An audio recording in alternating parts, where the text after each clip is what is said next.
7টা মাস অনেক কষ্ট করছি, তো এটা হচ্ছে কষ্টের ফল। চিপিআই স্কুল থেকে আজকে এটা আমি এইমাত্র নিলাম। আসসালামু আলাইকুম ভিউয়ার্স, আশা করি সবাই অনেক অনেক ভালো আছেন। তো আজকের দিনটা আমার জন্য খুবই খুবই আনন্দের একটা দিন, কারণ আজকে আমার ইতালির ভাষা কোর্স আউনো আদুয়ের সব থেকে যে বড় অর্জনটা, সেটা সার্টিফিকেট আমি আজকে হাতে পাইছি আর কি। তো এটা পাওয়ার পর আমি খুব উচ্ছ্বাসিত, কারণ 7টা মাস অনেক কষ্ট করছি, তো এটা হচ্ছে কষ্টের ফল। চিপিআই স্কুল থেকে আজকে এটা আমি এইমাত্র নিলাম। তো অনেক লেট হয়ে গেছে আসতে, কারণ তারা 9টা থেকে 2টা পর্যন্ত সার্টিফিকেট প্রদান করছে। তো আমি সকালে ভাবছিলাম হয়তো 5টা পর্যন্ত, যার কারণে আসতে অনেক লেট হয়ে গেছে। তো দেখি যে সার্টিফিকেট দেয় সে চলে যাইতেছে, পরে তাকে অনেক রিকোয়েস্ট করে পরবর্তীতে আমি সার্টিফিকেটটা নিলাম। তো এটা আমার একটা ভরসার আস্থা। এই সার্টিফিকেটটা একটা ভরসা, এই দেশের একটা ডকুমেন্ট, একটা সার্টিফিকেট অনেক মূল্যবান। এটা সামনেও হয়তো বা অনেকে বুঝবেন।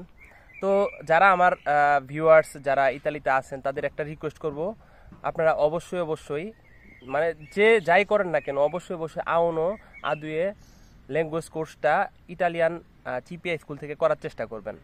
বাইরের বিভিন্ন হয়তো বা সংস্থা আছে তারা করায়, আসলে ওইসব সার্টিফিকেটে ভ্যালু নাই। এই সার্টিফিকেটটা হচ্ছে ভ্যালু, এই সার্টিফিকেটটার প্রচুর ভ্যালু, ঠিক আছে? বাইরে থেকে অনেকেই করতে পারেন, কিন্তু আসলে ওইসব সার্টিফিকেটের তেমন একটা ভ্যালু নাই। আবার অনেকেই অনলাইনে ক্লাস করায়, ক্লাস করানোর পর তারা সরকারিভাবে পরীক্ষা দেয়। তো আমি মনে করি অবশ্যই অবশ্যই চিপিয়াতেই করা উচিত। আর আপনারা যে যেখানেই থাকেন সেখানের প্রত্যেকটা জায়গায় চিপিয়া স্কুল লিখে গুগল লোকেশনে সার্চ করবেন। সার্চ করলে আপনারা পেয়ে যাবেন যে আসলে চিপিয়া স্কুলটা কোথায়।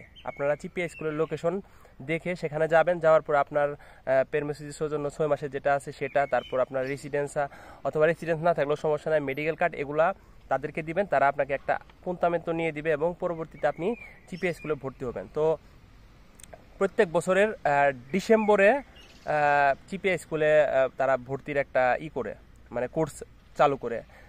সম্ভবত নভেম্বর এবং ডিসেম্বর এই 2টা মাসে তারা কোর্স চালু করে। আমরা যে জায়গায় থাকি এই জায়গায় নভেম্বর ডিসেম্বরে চালু করে এবং জুন জুলাই শেষ হয়। অন্যান্য চিপিআই স্কুলে হয়তো বা অন্যরকমও থাকতে পারে, এটা আমি শিওর না। তবে সব চিপিআই স্কুলে হয়তো বা এইভাবে চালু করে, আমি যতটুকু বুঝি, কারণ বছরের শুরু থেকে শুরু করে মাঝামাঝি পর্যন্ত, আবার সেটা শেষ হওয়ার 3 মাস পরে আবার নতুন একটা কোর্স তারা চালু করে। তো এখন আউনো আদুয়ে শেষ করলাম, তো বিউনোতে ভর্তি হব। সেপ্টেম্বরে একটা পুন্তামেন্ট নিয়ে রাখছি, সেপ্টেম্বরে আবার আসতে হবে। বিউনো ভর্তি হওয়ার জন্য একটা টেস্ট নিবে, টেস্ট নেওয়ার পর তারপর বিউনোতে ভর্তি করবে। তো তেরসা মিডিয়াতে ভর্তি হওয়ার ইচ্ছা ছিল, কিন্তু আসলে এটা আসলে সাদাতে কিন্তু সাধ্য নাই। তার কারণ হচ্ছে সপ্তাহে 5 দিন 3 ঘন্টা করে ক্লাস, এটা আমার মনে হয় না মানে আমার শরীরে কুলাবে, মানে এটা আমার জন্য খুবই কষ্টকর। তো এর জন্য ডিসিশন নিলাম যে বিউনো করি, কারণ বিউনোটা গুরুত্বপূর্ণ, কারণ সামনে বিউনোটা অবশ্যই অবশ্যই প্রয়োজনীয় এবং বিউনোটাই লাগবে। আর তেরসা মিডিয়াটা হচ্ছে ডিপ্লোমা, এটা করতে পারলে আর কোনো কিছুই লাগে না। একদম এই দেশের একদম স্ত্রী নারীদের জন্য হাই লেভেলের একটা কোর্স হচ্ছে তেরসা মিডিয়া। তো যাই হোক, আজকে খুশিতে ভিডিওটা বানালাম। তো সবাই ভালো থাকবেন, আর সবাই কমেন্ট করবেন যে কে কে আমার ভিউয়ার্স আছেন যারা আউনো আদুয়ে সার্টিফিকেট পেয়েছেন আমার মতো। তো সবাই ভালো থাকবেন, সুস্থ থাকবেন। ধন্যবাদ সবাইকে ভিডিওটি দেখার জন্য।